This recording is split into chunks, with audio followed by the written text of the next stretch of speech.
What's up, everybody? Welcome to the Pick Six Podcast, CBS Sports Daily NFL Podcast. I'm Will Brinson. I'm your host. If you are watching on YouTube, we go live at 1 p.m. every day of the week. You can join us on your lunch break or getting breakfast on the West Coast, I suppose, or in the middle of the night. If you're in Europe, it's Thursday, March 31st if you're watching on YouTube. If you are listening to the podcast, the audio version came out on Friday, April 1st. Happy April Fool's Day to everyone there. The single worst holiday of the freaking year, particularly if you work in the NFL.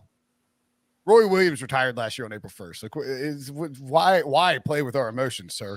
Anyway, we are going to do some draft needs. We got a lot of teams to get through, so let's dive right in. Joining me to break it down, Chris Trapasso and Josh Edwards. What's up, boys? Not too much. I mean, April 1st is not only April Fool's Day, but it is also the start of draft month. It is finally here. We get some meaningful conversation and actually get to put some realistic results to these projections that we've been making for 6 months now. Will, I got to ask you, as an NC State guy, how do you feel about the Final Four? We're not. No Final Four talk? Okay, no, that's fine. This is Hell Week. We're not talking about NC State. Figured. Smash the like button if you're watching on YouTube. I can't. I did see an article in the Wall Street Journal that was like, it was really well done from a national perspective, examining just how insane it is around here. Like people are losing their minds. It's I believe it. It's permanent bragging rights for one of those two fan bases, and an absolutely like week of skullduggery for me if Carolina wins. I mean, quite frankly, although I do have a 95-1 Carolina to win the title ticket that I bet at a pure emotion. Of course you would. Yeah. No, but I literally only bet it because I was like, it's like, all right, that number's too big. If they happen to run the table, at least I'll get some like cash rewards for my pain and suffering. That's all. That's literally all that it was. Not some sharp move. At any rate, like I said, we got draft needs. Smash the like button if you're watching on YouTube. Trying to tweet this out. I was gonna say something, but then I forgot. Dominic in the chat says Duke -4. I think Duke -4 is the play. I think Duke will win. Now you see, Traps, you suckered me into talking about it anyway. Especially when there's betting involved. I knew you couldn't resist. I had on Sunday in the span of like 4 hours. We went and walked. We took a walk with our dog, my son, around this nice little creek area, and I'm with my wife, and she's like, "Why are you being so short?" I had 2 golf outright bets that finished in second place. I had Miami get knocked out of the NCAA tournament in my Calcutta, and then the Heels waltzed into the Final Four. It was like I was like, it was a bad scene on Sunday afternoon in my house. Like I'm just like moping around depressed. And now, Duke Carolina, fun. All right, let's get to the AFC North and NFC North. Yes, that's right. We're not bringing in Breach and Wilson to talk about the AFC North. We don't care about them. Like, comment, subscribe. Leave a 5-star review on Apple Podcast. If you want, you can leave a question for a future mailbag. Those will be coming out every Monday for the foreseeable future. And yes, we are just under 4 weeks away from the draft. Insane. Let's start with the Ravens. They picked 14th in the first round. I'm just going because Josh is on the top, and that's where I'm looking. But Josh, what do you think the biggest team needs are for the Ravens, and what prospect do you want to snipe from Trapasso here or Traps? Sorry. Yeah, let's get right back to it. We'll just pick up where we left off last week. You look at the team needs for Baltimore: a linebacker, edge rusher, cornerback could possibly be a need for this team after the Marcus Peters injury last year. They kind of showed their cards a little bit when they tried to sign Zadarius Smith. That obviously fell through. So edge rusher is certainly a need for this team. They brought Michael Pierce back to bolster the interior defensive line. They still have Calais Campbell out there if they choose to bring him back. So there's some options they could still toss around. Bobby Wagner is a guy that has been mentioned as being of interest to the Ravens. So I still think they have some things to be done in free agency. But the front seven is really what I would look for Baltimore. So you're sitting there in the middle of the first round. By the way, I just point out that on Wednesday night, Richard Sherman tweeted out something very vague and like he's like, B-Wags news coming soon, and then like everybody's like, oh my God, really? And then 2 hours later, he's like, oh, sorry, it's going to be a slight delay on that. But so it's possible that in the time that if you're listening to the podcast, it's possible that Bobby Wagner is signed. If he's signed by the Ravens, and Josh looks like a genius. If not, just carry on with your day. Anyway, keep going. Sorry. Yeah, so we can assume that's not going to happen now. Front seven is an area that I would look for the Ravens. You're looking at Jermaine Johnson II from Florida State, an edge rusher that could possibly be what they are losing out with Zadarius Smith. You've got the Georgia defensive tackles, Devontae Wyatt and Jordan Davis, that could be options there for Baltimore in the middle of the first round as well. So those are a couple of guys that I'm looking at for the Ravens. All right, to not repeat, Josh, if we are going to go linebacker, I think the Ravens need someone who can cover. They picked Patrick Queen in the first round 2 years ago, and he's been just dismal in coverage. He's a good blitzer. In that scheme, I think any linebacker is going to be set up for some kind of advantageous blitzing situations. Nakobe Dean, it feels like his stock is dropping a little. He hasn't been able to work out during the pre-draft process. We're not really sure how the league views Devin Lloyd. He could be an option. It's kind of that bigger player that I think the Ravens would like. So one of those two linebackers I would not mind for the Ravens. But like Josh said, to kind of piggyback off him a little, it's got to be something up front. I'm not the biggest advocate of picking even Jordan Davis this high, but because he plays nose tackle, if there's a team that would fit just kind of the mold of the type of player that he is, it would be the Ravens. So I wouldn't hate that, and I wouldn't give it an F on the draft tracker in real time. So Nakobe Dean, Jordan Davis, maybe one of those Georgia prospects would make the most sense for the Baltimore Ravens.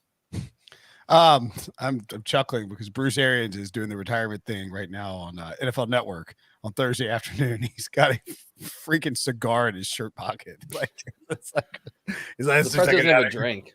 Oh, dude, he's 100% having a drink and then smoking that cigar somewhere around the Bucs facility the second the press conference ends. I mean, he's like, yeah, I mean, that's not even up for debate. Anywho, let's move on to the Steelers. They're picking 20th in the first round. They are, by all indications, quite interested in the quarterback prospects. Kevin Colbert, I believe, I know, unless I missed somebody, he was the only GM at the NC State Pro Day on which I attended, by the way. If you have any questions, feel free to ask on Tuesday. And I'm pretty sure he's the only GM, but I could be wrong about that, at the UNC Pro Day on Monday, because the owners' meetings were going on in Palm Beach. So virtually all of the GMs were down there, even though Sam Howell was throwing. So maybe there could have been more. I could be wrong about that, but I do know that Kevin Colbert, it's like, look, I'm retiring. I'm not sitting around, I'm not sitting around the breakers answering a bunch of questions about, Mason Rudolph. No offense, Traps. I'm going up to North Carolina to check out some prospects, because I do think he's going to draft somebody. Traps, what when you look at the Steelers, obviously quarterback is a need, even though they signed Mitchell Trubisky. What other team needs do you see for Pittsburgh, and what prospects are a good fit for them at number 20? Ryan Wilson doesn't think they'll trade up again. I don't think it's off the table at all if there's somebody they like, but the Devin Bush move sort of, kind of burnt them. Yeah, I mean, I could see offensive line, although they did invest in that position in last year's draft. They've signed some players in free agency. I could see Zion Johnson, who I know Ryan Wilson has been kind of banging the table for. If he's there at 20, the offensive guard can really play any position, center, left tackle. He's got the long arms. He would be a nice fit in there. But I could see Kevin Colbert having kind of an Ozzie Newsome-esque departure and saying, I want to leave this franchise that I've been with for so long and been so successful with a quarterback. So that, to me, feels like if it's for a quarterback, I could see him saying, hey, we didn't have the best outcome with trading up for a linebacker in the 2019 draft, but let's do that now to get someone like Malik Willis. I thought it was cool and something that we don't see very often to hear Mike Tomlin say, we're going to pick a quarterback. I mean, he didn't say in the first round, but it feels like after round one, especially in this draft, if we're talking about the middle of round two, like what quarterback would be there that would be a distinct upgrade from Mitchell Trubisky or Mason Rudolph? It just kind of feels like if they do it, they should do it in round one. I would not hate Desmond Ridder by any means, especially if he doesn't have to start immediately. But offensive line, if they don't go quarterback, but don't be surprised if they if we start to hear more about them being very interested in moving up to draft Malik Willis.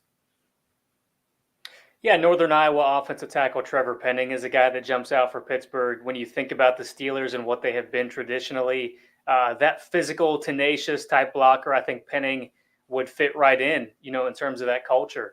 But I think that a trade up is absolutely possible. And while they may have been burnt in the Devin Bush trade, that was trading up for a linebacker. I mean, when you think about it on the surface, it doesn't make a lot of sense. You traditionally don't value linebackers in the first round, and here they were trading up for one. So, it's not too surprising that came back to haunt them a little bit. Quarterback is entirely different. If you've got a strong conviction about a player and you feel that he's not going to be available at number 20 overall, then you absolutely make a move up the board and be aggressive to get that player. I mean, maybe number 10, which is where they moved up to get Devin Bush, is a landing spot for them again this year, in which case you've already got the framework of a potential trade laid out. And it's the Jets that hold that number 10 overall pick this year, which would be their second first-round pick. So it makes a lot of sense. Is that possibly being a destination for Pittsburgh to trade up and get that quarterback? Before we get too far removed from the Ravens, toss up that comment from Vegas Refund in the chat, Debo. He asked about Jermaine Johnson. I bring it up because you had him mocked to the Ravens in your last mock draft. The under keeps getting steam, but mocks have him in the 12+ range. He's going from 10.5 to 9.5. You have him going at 14, Josh, to the Ravens. Do we think that there's a chance if we get Hutch and Walker 1 and 2, and then Thibodeau goes to either the Jets or the Giants, is there a chance we see Jermaine Johnson go in that top 10 range, or is he someone who could fall? Or like, what do we think the likelihood of him going as a top 10, top 9 player? Because it keeps moving up. And generally, as we always note, these markets are very reactionary. They are not proactive. They don't have inside information. They react to mock drafts, news, rumors, etc. Like basically, like there's some dude working at the sports book, with Daniel Jeremiah's tweets on alert, and like he's just moving guys around. Right. And I think, the reaction right now is what you just alluded to. It's the fact that Aiden Hutchinson could probably go number 1 overall and Trayvon Walker could be the number 2 overall pick, in which case you have a run at the position. So teams are going to be more aggressive in trying to get up and get one of those remaining players, whether that is Jermaine Johnson, whether that is Kayvon Thibodeau. I know I think Traps is in line with this as well, but I think how the league views Johnson is a little bit higher than how he and I personally view him. It's not a significant gap, at least in my personal rankings, but there is a little bit of a gap there. But I do think when you're talking about the market and what could possibly play out, teams that need edge rushers are going to be motivated to possibly get up into the top 10 and get a guy like Johnson because, the options are quickly dwindling if Hutchinson and Walker go 1-2. See, I think Johnson, I'm trying to look at the teams that could pick him. I can't imagine him going to the Falcons or the Seahawks at 8 or 9. I mean, I guess both those teams need an edge rusher, but it feels like there are greater needs for both of those organizations. I could see the Falcons much more prioritizing wide receiver. So to me, I feel like he'll go just outside the top 10, like to Minnesota at 12, maybe Houston at 13 if they don't pick Trayvon Walker or Kayvon Thibodeau at number 3 overall. Detroit later in the draft. It just feels like the top 10 is a little too rich for him. Yeah, it's entirely possible that the top 10 is too rich for him from an objective standpoint. Here's the scenario where it would play out. We all assume that the Texans and Jets and Giants want an offensive lineman or want Icky or Evan Neal.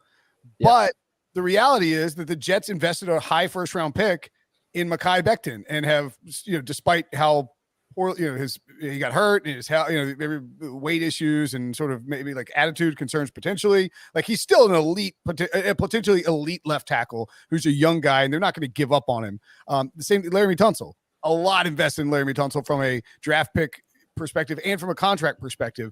It's very possible that Houston and the Jets say, look, we love Evan Neal, we love Icky, but we don't want to draft a right tackle or a guard at 3 or at 4.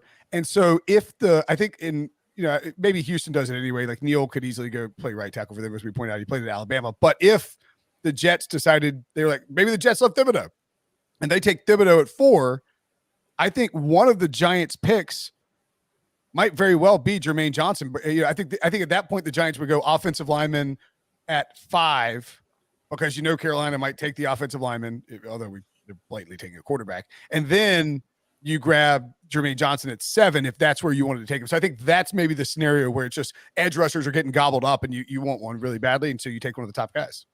And I think one thing that helps here too, and it's probably why that number has moved down, is the perceived slide for Kyle Hamilton, him running apparently in the 4.7s at the Notre Dame Pro Day. Now, of course, all it takes is one team. He could go number 2 overall to the Lions, but I think removing one of those players that we had almost written in pen to be a top 10 pick is maybe someone that goes outside the top 10 or later in the first round. I think he's almost being replaced, so to speak, by Jermaine Johnson in terms of the betting odds of where he will ultimately be picked. Yeah, I'll say there's only one spot within the top 10 where we can say with any level of confidence that, an edge rusher is probably not going to go, and that's Carolina, because we feel that they're probably more drawn to an offensive lineman or a quarterback. So that's your reasoning for possibly getting Johnson into the top 10 as well. There's a scenario where Kayvon Thibodeau goes number 3 overall to the Texans. So then you're talking about edge rushers, top 3. You look at the Jets, the Giants, both of which could use an edge rusher. Again, movement is going to spur action. And I think if, those 3 guys go in the top 5 picks, then it becomes, and I'm not even convinced that Kayvon Thibodeau goes before Jermaine Johnson at this point. I think there's a possibility that he jumps over him. So I absolutely see a scenario in which he goes into the top 10. It's just me personally working through these mock draft scenarios. I don't value him as highly as what maybe some in the league do. Interesting. Apparently Daniel Jeremiah, VR, good friend of the program, VR, notes that Daniel Jeremiah actually has moved Johnson ahead of Thibodeau. That might be the impetus for the steam in the market too, is that, like if NFL teams, and let's not forget, if Daniel Jeremiah is moving him up and the Jets want an edge rusher, it's possible. And like, I don't think DJ's moving his stuff, or I don't think he's moving guys around because he hears that, like, Joe Douglas, who he's very good friends with, is likes Jermaine Johnson. But I would guess that if he's talking to Joe Douglas about prospects, which I would assume that he is going back and reviewing the tape, and maybe he's like, all right, I do think this guy's better than Thibodeau. And so maybe Jermaine Johnson is that surprise at 4 for the Jets. It does boil down to, we talked about this with Wilson earlier in the week, I think, or no, I talked about this with Nick Costas on You Better You Bet on Wednesday night. I've been spent way too many minutes staring at this stupid camera, and I'm like, can't remember where I said stuff. But we pointed out that and I know we're off track here, but it's fine. It's draft talk. Like, what the Jets do at 4 is so key for how the rest of the top 10 plays out, because if they really like Sauce Gardner and let's say they want to come away with a cornerback and an edge rusher, and it's just hypothetically, if they like Sauce Gardner a lot better than Derek Stingley, I think they're a lot more likely to take Gardner at 4 and hope that one of the edge rushers drops to them at 10, because you have the Giants who are only likely to take one. Panthers, Scott Fitterer's bluffing about it. He's like, oh, you might take an edge rusher. It's like, no, you're not taking an edge rusher. You're taking a lineman or a quarterback, buddy. Like, stop. And then, I think one of those edge rushers is more likely to fall to them at 10 than Sauce Gardner is. So it's either like an edge rusher and then Stingley, or, Sauce and then maybe one of the edge rushers. If that makes sense, is sort of why the edge rushers could get bumped up. Anyway, I don't know what I'm ranting about at this point. Let's move on to all right, so let me ask you this. Right now, you had to say yes or no. Do the Steelers draft a quarterback in the first round? Traps? I think so, yes. I think they will. Yes. Okay. Do they trade up for it? Yes or no? Yes. Yes. Oh, okay. Let's see if that moves the line at all. I don't think we have that kind of power. I don't think so. I don't think so either. Which quarterback? If you had to pick one right now? I'll say Malik Willis. Okay. I would say Malik Willis as well, but I also have in the back of my mind that it could be Desmond Ridder. No, they won't trade up for Ridder. They're right. I don't know. I mean, there's definitely more support for him than maybe what it seems outwardly. I think, depending on he's Pete's number 2 quarterback. Yeah, I mean, depending on who you talk to, some people believe that the accuracy issues that we have seen can be fixed, that it's, a product of his footwork, in which case, if he's working with a private quarterback coach, and he has been since the season ended, there's no reason to believe that he's not going to show improvement. And I think that's the advantage where a lot of these teams have is Desmond Ritter's probably taking top 30 visits to each of these teams that are interested in quarterbacks. And if they're seeing that his footwork has improved and you're not as concerned with the accuracy issues, then I think a lot of doors are open at that point. All right. Desmond Ridder getting draft heat. Love to see it. Are there going to be are there going to be 4 more quarterbacks taken in the first round? No, right? I think 4. 4. You think it's 4? I think it's 4. What's the number set at right now? Under 3.5 is minus 250 right now. Whoa. Wow. Yeah. I mean, the logic being, if you look at it, Carolina, I feel like Carolina is just taking a quarterback. Like, there's no two ways about it. Unless Neil or Icky is there for them. And even then, I don't know if they can. I mean, the way Federer was talking yesterday. Maybe Saints. Steelers feel like they're definitely taking one, but who knows? I don't think the Falcons and Seahawks take one.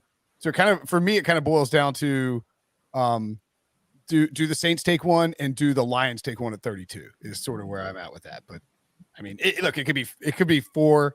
I think it maxes at 4, but I would guess under that personally. Anyway, the Bengals aren't drafting a quarterback. They're definitely not drafting one at 31, which is a weird number to see next to the Bengals. Used to seeing a top 5 pick for them. Josh, when you look at their team needs, are we still just writing OL across the board, or have they solved enough of their line problems that we can look at other issues? I think they've done a great job at addressing the offensive line this offseason, adding La'el Collins, adding Ted Karras, adding Alex Kappa. I mean, they've added some guys that are at least capable of playing those positions, at a solid level. So I don't think it's an immediate need for this franchise. Now, if Tyler Linderbaum, the center from Iowa, was on the board at number 31 overall, I would absolutely still consider that because they are not heavily leveraged in Ted Karras. And Linderbaum could be a guy that's there for a decade plus. So I would certainly consider that as an option. Otherwise, cornerback, defensive tackle are a couple of needs that I think Cincinnati has going into this draft class. Some of the guys that I've attached to them in the first round, Andrew Booth is a guy that, I possibly like for Cincinnati at that stage of the first round. You've got Travis Jones from UConn that some people believe could get into the first round. Logan Hall is a guy that I really like, a defensive tackle from Houston. So there's going to be some options for Cincinnati to address a position of need, regardless of whether or not that falls on the offensive line. All right, 2 other names. I think Josh hit the nail on the head with the positions. 2 other names, cornerback Kaiir Elam. He's super young, multi-year starter in the SEC. A lot of man coverage ability. Gets a little grabby down the field, but I think if the Bengals do want to play a fair amount of man coverage, he kind of fits the mold. And Devontae Wyatt, if they want to go interior defensive line, I think they have the bodies up front. They just need more pass rushing ability from their defensive tackle position. They have the edge rushers and Sam Hubbard and Trey Hendrickson. They're getting back Joseph Osai, who they picked last year, really explosive edge rusher out of Texas. He got hurt early in the season. So they just really need someone that can draw attention on those passing downs. And to me, Devontae Wyatt is the best pure pass rushing defensive tackle in this class. Sorry. A few seconds ago, Bruce Arians wrapped up his news conference as Buccaneers head coach, and he walked off the stage, and he stopped, and he went back up to the stage. And he goes, by the way, I just want to say it's been great working with you guys locally, and of course, all over the country. And he starts to walk away, and he comes back, and he goes, oh, Florio, you can write whatever you want. It's okay. It's like just an absolute firing a shot at PFT on his way out. It's good times. Anyway, that's awesome. Bruce Arians, one of a kind. Couldn't miss him. I screwed up. I should have given Traps the Bengals since Josh is a Browns fan, but what are you gonna do? Screw up all the time around here. Traps, what do you think about the Cleveland Browns, their draft needs, and what they might target, or who they might target, in the 2023 NFL draft with their? Oh wait, they don't have any first round picks. So Josh, you wouldn't care. It's got to be wide receiver for Deshaun Watson. I like Sky Moore. I have a first-round grade on him. If you followed me anywhere on Twitter, read my articles at cbssports.com, you've probably read something about my draft love of the Western Michigan wide receiver. I'm not as high on Christian Watson from North Dakota State as really anyone, but he had a crazy workout at the combine. He's 6'4". There's all upside with him. So if the Browns are saying, hey, we have a quarterback that can tap into that potential, then let's pick Christian Watson in the second round. Defensive tackle and edge rusher. I think when the Browns had that pick inside the top 15, I went on a couple Cleveland radio spots, and they said it's got to be wide receiver or edge rusher. And some names, Arnold Ebiketie from Penn State, Drake Jackson from USC, kind of polar ends of the spectrum, in that Ebiketie's a little shorter, smaller, more compact. I think he's more NFL ready. Drake Jackson bulked up to over 270 pounds at the USC Pro Day, 6'4", was a huge recruit. The speed and bend around the corner is definitely there. He's just not great with his hands yet. Would be kind of like Christian Watson at wide receiver, a more upside selection. So either a wide receiver to help out Deshaun Watson there, or just to shore up the front seven on that defensive line in Cleveland. Yeah, so Cleveland still has 3 picks in the top 100, so there's some opportunities there for them to improve the roster. Traps noted the wide receivers. I think that's absolutely a possibility. The defensive front seven, I think, is probably the biggest need right now. I think if I had to guess, Cleveland will probably be active in adding a couple, at least one, possibly 2 free agent wide receivers. So I think by the time the draft arrives, they're probably going to be looking defensive front seven. And specifically the defensive tackle and edge rusher positions. Jackson is a guy that I'm probably a little higher on than most because I don't think USC used him properly. I think there was a lot of untapped potential with him there in Los Angeles. So I think his best football is still ahead of him. Travis Jones, who I've already mentioned, Logan Hall are a couple of guys that could be in the mix for Cleveland. And then as you get into later day 2, Matthew Butler, who I mentioned on the NFC podcast last week from Tennessee, is a guy that could be of interest to Cleveland. And then Joshua Pascal, and the edge rusher from Kentucky, is a guy that could be in the mix as well, because Cleveland has been looking for kind of an edge setting defensive end opposite Myles Garrett. And I think Pascal is a guy that certainly fits the bill. Love it. Josh, this is just a me thing. I've been talking too much. Have we talked to you since the Watson trade? Like we could have talked 7 times, and I could be like I can't remember anything. Like I can't remember when Watson got traded. I can't remember. Like I couldn't remember what day Tom Brady came out. The last 3 weeks have just been insane. No, I get it. We did touch on it briefly last week. Honestly, I don't remember the nature of the conversation either at this point. Well, I guess I was going to ask you, how do you feel about the trade itself? I mean, like from a football perspective, it's it's not an issue. I'm just curious. Like, I know like there are some Browns fans who are like, I know you don't have to be out, but some Browns fans are like, I'm out. Even like Mark Sessler. Yeah, Mark Sessler. Exactly. Sessler is like, I think I'm out on the Browns, even though he's been a tortured Browns fan his whole life. I'm just curious how, and then too, like for the football conversation of it, the compensation portion. I'm curious whether you like the Browns doing that, because I mean it's a lot of draft picks, and like if you're giving up 13 this year, and could end up giving up a top half of the draft pick next year. I don't know, it's a lot. Yeah, the off-field stuff is something that I'm still personally working through. I kind of haven't resolved my emotions in regards to that yet.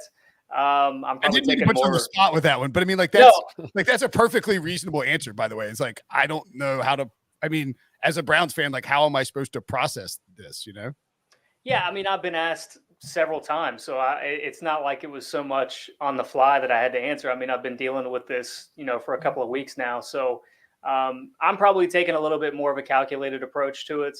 I know in today's society, it's easier to make a quick judgment, but, taking some time to work through that.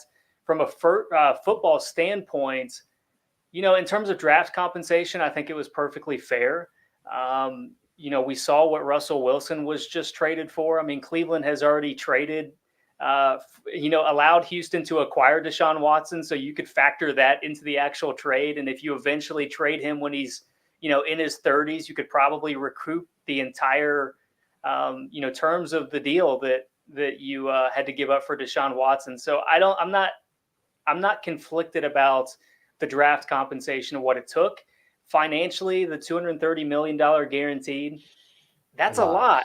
I mean, he's a guy that has been removed from football for over a year, and it's going to alter how you make other football decisions. I mean, you've got Denzel Ward coming up for a contract here shortly.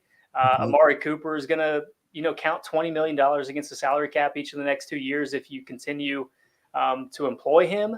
So they're going to have to be very, I think, diligent about how they use their salary cap over the next couple of years so that they're in an advantageous position to continually capitalize on the intrigue of possibly playing with a guy like Deshaun Watson. Dig it. Good answers. Okay, let's take a quick break, and when we come back, we will talk about the NFC North and what they might do. A lot of draft. I think there's a lot of draft. Yeah, 4 first-round picks. I guess actually 5 first-round picks for the NFC North. What will they do with them? We'll tell you next. The Detroit Lions pick number 2 overall and 32nd as well as a result of the Matthew Stafford trade with the Rams. When you look at this team, Traps, what are their biggest needs? I mean, I think 2 is like the quarterback question at 2 is really, really fascinating, and at 32. And like the Lions kind of dictate, if we assume Aiden Hutchinson goes 1, the Lions essentially dictate how the rest of the top 10 is going to play out with their selection. How do you think, what do you think the Lions need, and which prospects could they be targeting? Okay, if I'm Brad Holmes, the Lions GM, I'm picking a quarterback at 2 way before I'm picking one at 32. And that's just not just because how those picks align, because at 32, even if you have an inkling or think that Sam Howell might be good down the road, Matt Corral, the chances that he's going to end up being that much better than what you have in Jared Goff, I think is relatively small compared to what you could get with Malik Willis at 2. Now, I've been on the Willis bandwagon since like January, so I may be a little biased with this, but I just think if you're picking inside the top 3 or top 5 and you like your quarterback that you have as a starter, kind of a stopgap, but you have a possible franchise changer, you don't know and don't really want to be picking inside the top 3 in the near future. And if you are, you might not have a job if you're a GM. So I think it's got to be Malik Willis at 2, wide receiver later. And then just looking at their entire roster, it's got to be something on defense. I think their offensive line for being a bottom tier team is not really that bad. I like what Amon-Ra St. Brown did, obviously, last year out of the slot. They still need to add that position. Jeffrey Okudah is kind of a mystery at this point to be a number 3 overall pick. Terrible rookie season, and then tears his Achilles early in his second year. They could go corner. They could go edge rusher. They don't really have anything at that position. Defensive tackle, linebacker. I know I've mocked Nakobe Dean to them at 32 quite often if he falls a little bit. But to me, it's almost not a no-brainer, but very close, that if they like Malik Willis, it would be the perfect scenario on Dan Campbell's team to sit behind Jared Goff, maybe halfway through or 2/3 of the way through his rookie season, maybe his entire rookie season, he's on the bench and then takes over for Jared Goff eventually. Let's say you, Josh, you think, and look, I don't disagree at all. If you are that high on Malik Willis, because he ain't making it to 32, right? No. Like if you were that high on Malik Willis and you believe it with a year on the bench, and like, I do think the Lions will be stable enough, which sounds exactly like a stupid way to start a sentence. Like I do think the Lions. I know what you mean. No, maybe like I think the Lions will be patient. Like Chris Spielman has ownership and management's ear, and he is aligned with Dan Campbell, and so I think that this team will be patient enough with the coaching staff and with the development of a quarterback and the offensive staff that if they want to sit Malik Willis for a full year, they'll just play Jared Goff and it won't be a big deal, and they won't worry about rushing Malik Willis out there. Do you think 2 is a good spot for Willis, Josh, or are you eyeing other prospects that fit for the Lions? Yeah, I mean, I kind of like Detroit's roster on the offensive side of the ball. I mean, they still need to upgrade the wide receiver position, but in terms of situations that Malik Willis could walk into, that's far from the worst.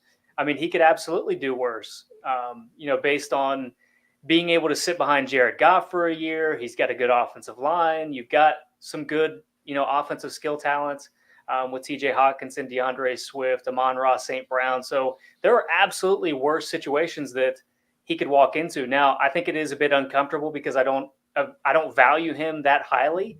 But at the same time, if the team has a conviction that he is that type of player, then you absolutely have to take him at number 2 overall. You may take a little bit of heat in the moments, But if it works out, it's not going to matter. Nobody's going to fault you for giving up the number 2 overall pick if it works out. I think back to John Dorsey when he was the general manager of the Browns.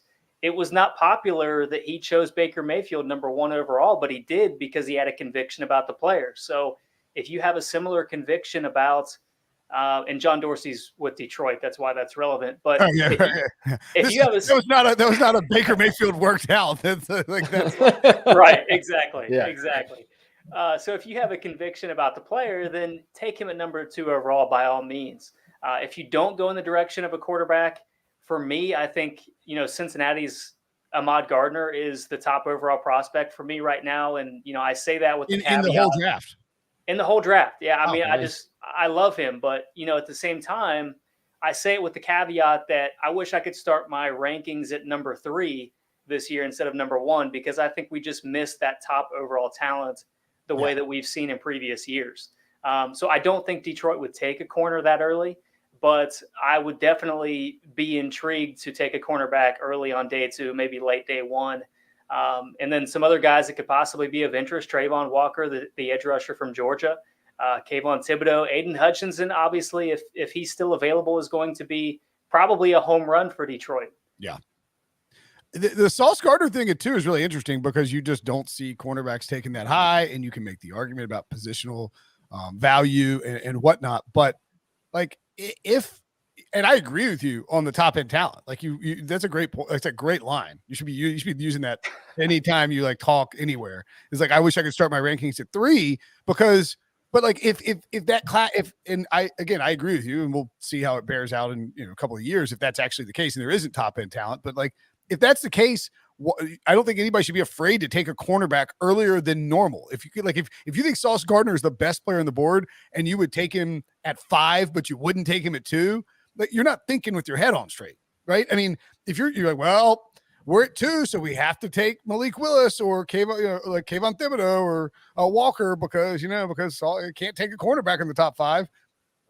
People said that stuff when the Colts drafted Quentin Nelson, right?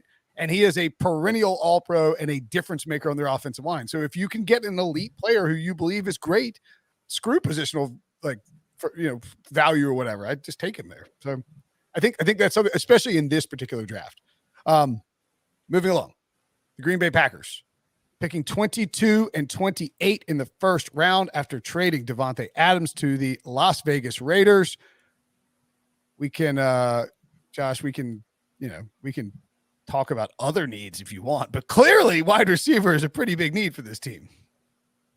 It's a huge need. I mean, I actually had a mock draft go up this morning. We talked about it before the podcast. They took 2 wide receivers in the first round. Is that a little bit of overkill? Perhaps, but when you consider what this organization has gone through with Aaron Rodgers over the past, is it overkill? Months? I don't know, man. like their wide receivers are currently Alan Lazard, Randall Cobb, Amari Rodgers, Rico Gafford, Malik Taylor, and Juwan Winfrey, and someone named Chris Blair. So there's opportunities where you could take a wide receiver on day 2 and possibly conserve, that second first round pick and, take another position of need. But I don't see anything wrong with them taking 2 wide receivers. I know it may not be, the most accepted in every circle, but I think that's, a very possible route that they take. Edge rusher is a position that, you lose Zadarius Smith, but you've got Rashawn Gary stepping into a larger role opposite Preston Smith. So, you don't have an immediate need there the way that maybe you would have expected a year ago. They've got some stuff to sort out on the offensive line, offensive tackle. Maybe you take another tight end, defensive tackle. Like, this team has some needs, but I think far and away wide receiver is the biggest need. So I'm looking at Ohio State's Chris Olave, Arkansas's Treylon Burks. I don't think Jamison Williams is going to be there even at number 22 overall, but if he is, I'm running the card in. I think that highly of him as a prospect. You've got other guys, Jahan Dotson from Penn State. You've got, George Pickens from Georgia, Christian Watson, who, like Traps, I don't see him as a first-round type guy. But there are going to be teams that are willing to bank on that potential early in this draft because of what he did at the NFL Combine. I mean, his testing was elite.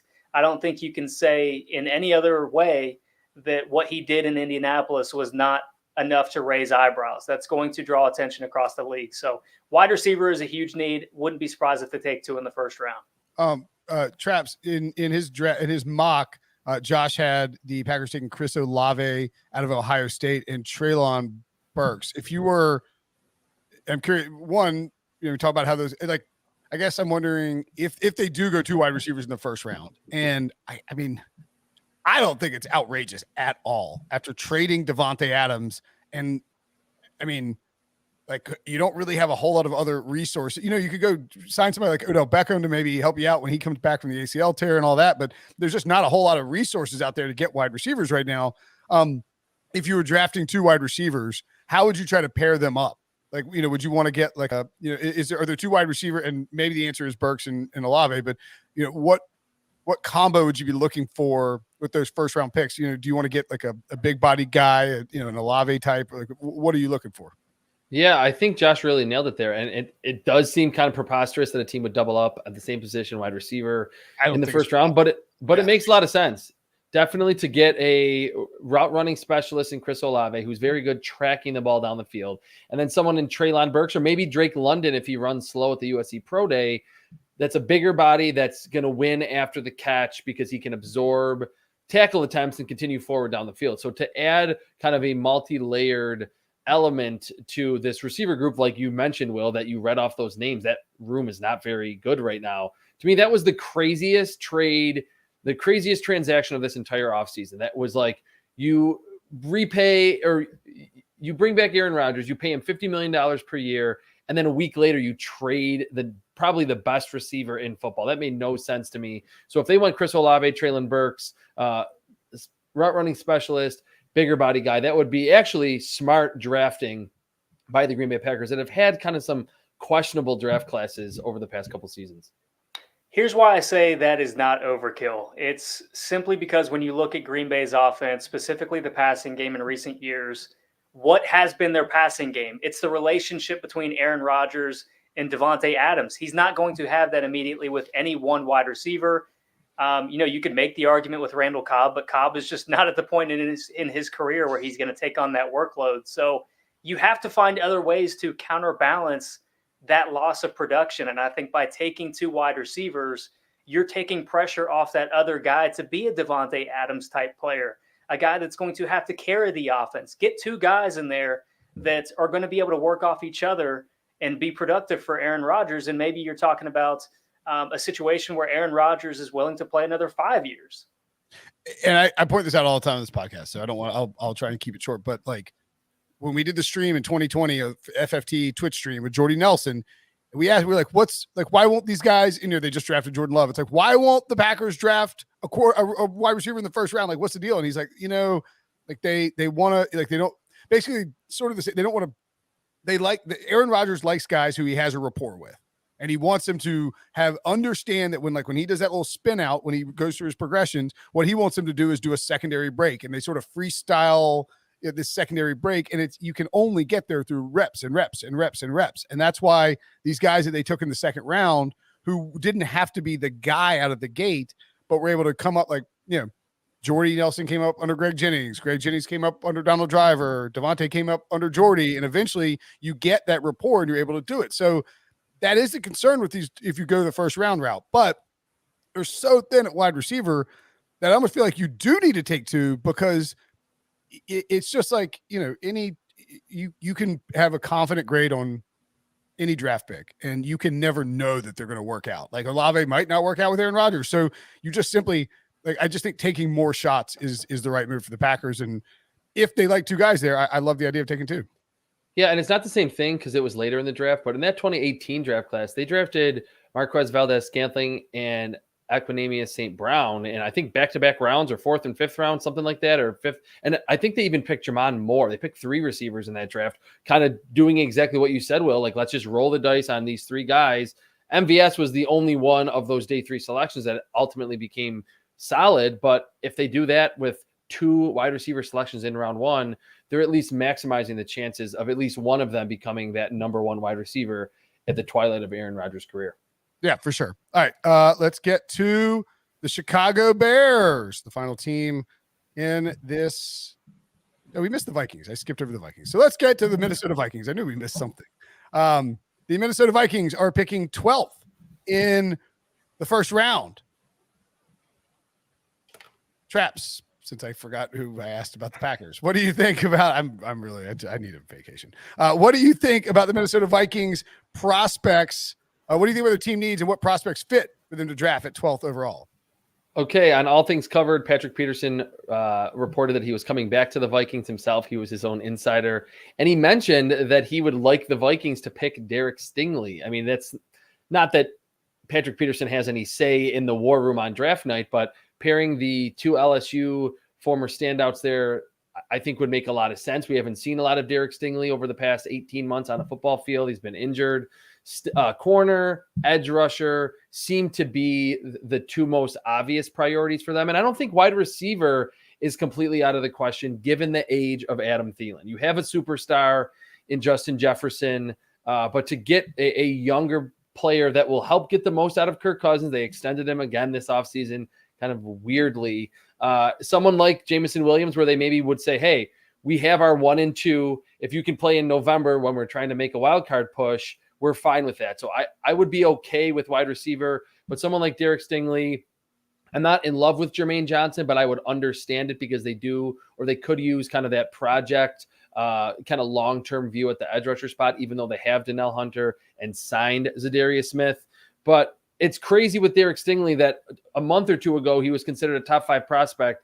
Haven't really seen him on the field, hasn't done anything during the pre-draft process. He could be there at 12. I think that would be great value for Minnesota at a position of need. He could easily be there at 12, right? I mean, I feel like he's going Josh, to be. Yeah, I mean, I feel like Josh in the draft process, just really over the last, it sort of reminds me of maybe David Amerson coming out of NC State. Remember when he was like going to be the top 5? It's like, oh, he's a top 5 block. And then Cordarrelle Patterson turned him into a piece of burnt toast on the first weekend. And he fell to the second round, I think. But like, and Stingley won't fall that far. But if you talk about like the two biggest losers in the draft process over the past 6 months have to be Kayvon Thibodeau and Derek Stingley, if we believe that these drops are real, right? Yeah, it's probably in line with a Derwin James situation. You know, a guy that's probably a top 5 talent overall when healthy. But because of those injury concerns, he slides a little bit farther than maybe what was anticipated when they declared for the draft. I believe I had Minnesota taking Derek Stingley in my mock draft today. We're back on track because Traps mentioned the two guys that I had written down. We had Derek Stingley and Jermaine Johnson. Because it seems like the Vikings have decided that they're going to push back a rebuild, that they're going to try to be competitive for a year or two. I think Stingley is more, impactful in the short term. Jermaine Johnson is a guy that, could be more of a long-term play, works into a rotation immediately, and is the eventual replacement for a Donnell Hunter or a Zadarius Smith. So those are the two most common scenarios that I've been working through as it relates to Minnesota. But because Trapp stole my 2 in the first round, I will give a couple of day 2 prospects that they could possibly consider. And that is Christian Harris, a linebacker from Alabama.